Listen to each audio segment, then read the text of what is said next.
The Outer Worlds 2 is now officially out, and due to the nature of it being a semi-open world RPG with many meaningful permanent decisions to make, it is easy to feel a lot of FOMO and get a lot of things wrong during your first playthrough. So with over 100 hours in the game, I am here with my top 12 things I wish I knew sooner to help you have the best experience you possibly can with this wonderful game.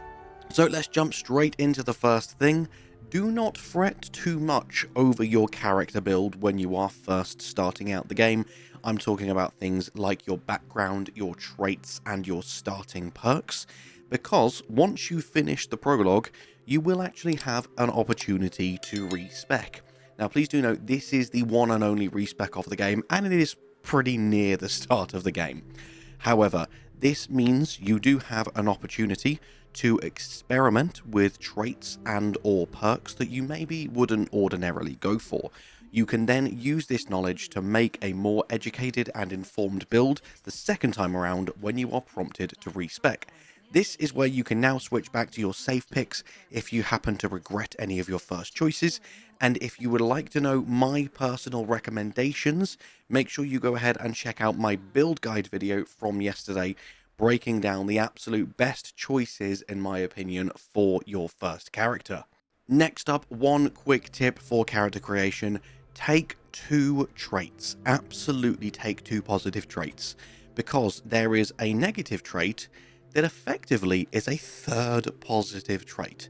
Now, hear me out as to why dumb is such a good trait. There are 12 skills in the game. Each skill has the ability to max out at level 20. You only gain 2 skill points per level, and the maximum level is 30. That's a total of 60 skill points. Yes, there are ways to get a couple more here and there, but let's say you've got the bare minimum of 64 skill points because of the 4 that you start with. That means that if you want to max out any skills at all, you can realistically only pump points into around 5 skills. So by eliminating 5 of the 12 skill trees at the very start of the game, so that you can never put any points into them, this is actually going to help you hone your character and focus more on important things without the fear of wasting points elsewhere. Also, dumb actually unlocks a bunch of dialogue choices and interactions with the world. So not only are they hilarious, but they will actually genuinely sometimes help you out where you otherwise wouldn't be able to pass a certain skill check. Next up, don't go selling all of your junk and all of your extra weapons and things to vendors. There is no inventory weight limit, so hoard everything, and the next time you find yourself at a workbench, or by speaking to Niles and using the field tinkering, use breakdown. Salvage most of your things instead of selling them. Money is going to be absolutely plentiful in this game as long as you are exploring the worlds and doing the side content. What you really need is lots of crafting materials so that you can keep yourself stocked up on the more important things like ammo, mag picks, and bypass shunts. Remember, there's a quick and easy button to let you instantly break down all of your junk, and then you also want to go into the other tabs and manually break down any crap weapons, armor, explosives, just stuff you're never going to use, so that you can keep a very healthy stock of crafting materials for things like mods and ammo. Next up, if you're already off exploring somewhere and you're a bit off the beaten track and you're quite far out in the distance away from like the main town in that area, say you're just doing some exploring or maybe you're doing a quest, before you fast travel back to town, check your map and see if the location you are at has a fast travel point.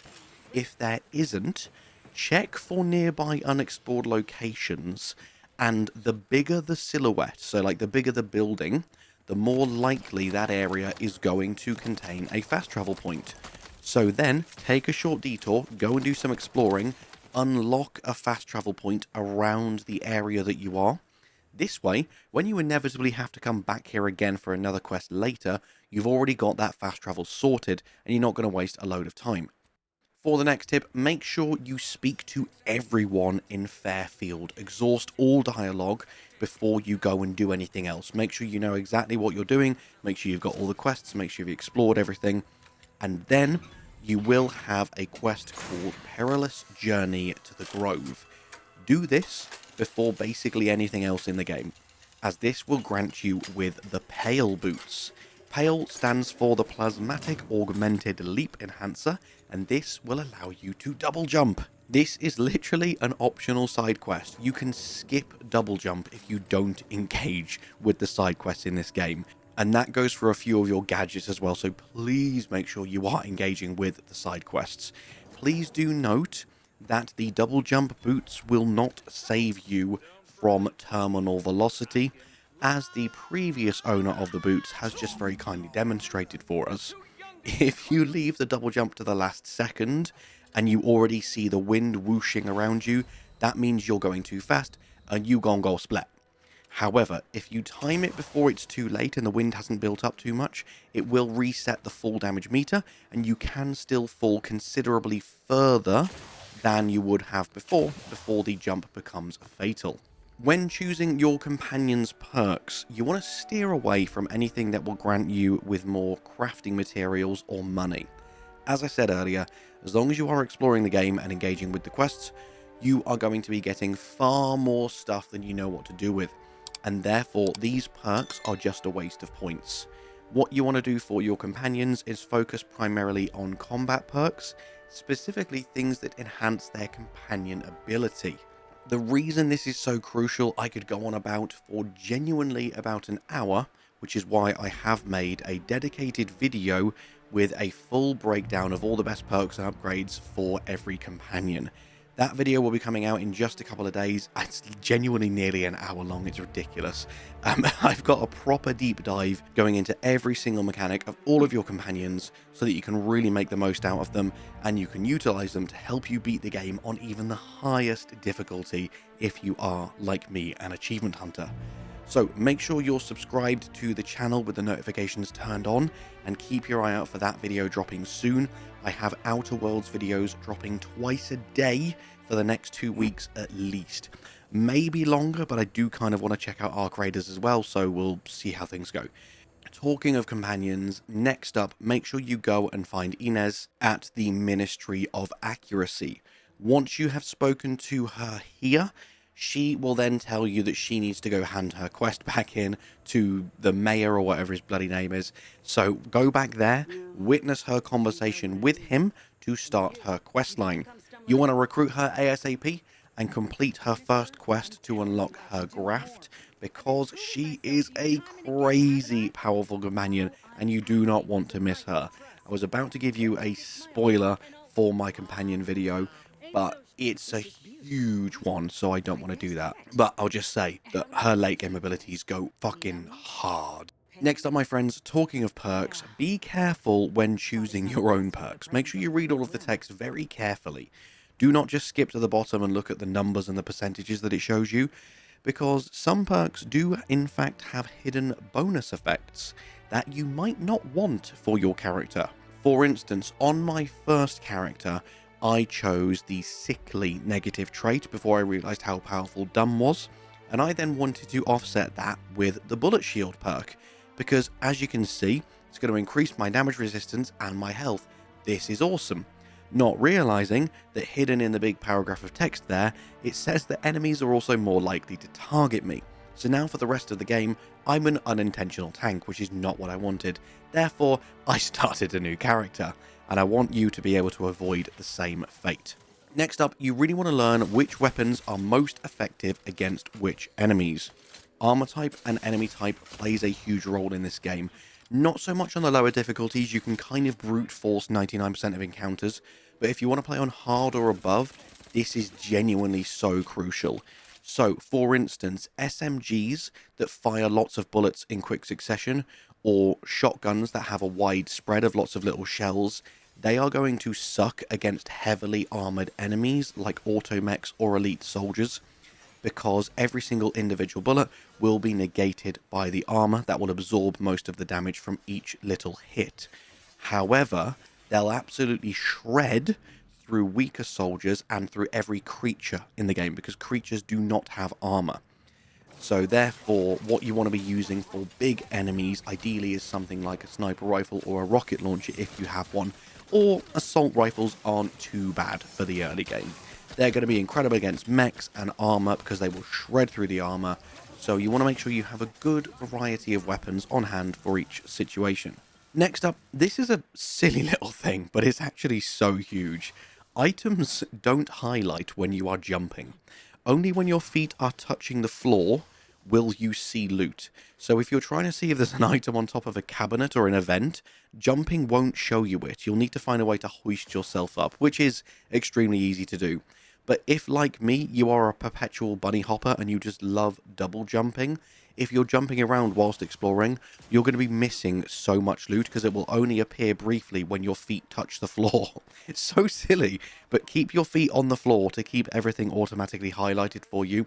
It makes exploring and looting so much easier. Next up, this one is absolutely huge. Go into your settings, go into the last tab and change damage to DPS so that you can see the actual damage per second your guns are doing, so you're not having to make all of these calculations yourself. Please do note there's a few minor stats that it still won't take into consideration even when you change it. I believe reload rate doesn't count. So if you have two weapons that have a very similar DPS, what you can then do is come into your menu, go into compare like this, and then inspect, and you can see them both side by side, and you can see, oh yeah, these two have a similar DPS, but this one reloads twice as quickly as this one, which means it's actually going to have even more DPS. And if you are a min-maxer and you would like a real thorough breakdown of your weapon, this is how you see that. You can see all these different stats that I really couldn't give a shit about, but I know some people will absolutely love this. And finally, for this video, make sure you interact with all Autodock stations that you see whenever you see them, even if you're already on full health. They will give you 2 full inhaler charges, and that can be stacked indefinitely. Imagine like in Dark Souls or Elden Ring, if you could stack Estus and finish the game with like 100 Estus. That's what you can do with the Outer Worlds too. If you fight efficiently and you don't use your inhaler often, especially if you have Inez in your party and you're making the most of her inhaler buffing abilities. I genuinely finished my first playthrough with over 100 inhaler charges. I could just heal forever. So yeah, always interact with the Autodocks, especially because, as far as I'm aware, they will kind of recharge over time. There is a day-night cycle in game, and if you revisit a planet that you haven't been to for a few days, not that you'd need to, but just an interesting tidbit, you can then go and interact with the Autodock stations again if you are running low on inhaler charges. That is my top 12 things that I wish I'd known sooner to help you have the absolute best time in the world with the Outer Worlds 2. Again, please make sure you subscribe and leave a like and a comment if you would. It helps the algorithm tremendously, and I am very, very grateful for everyone that does.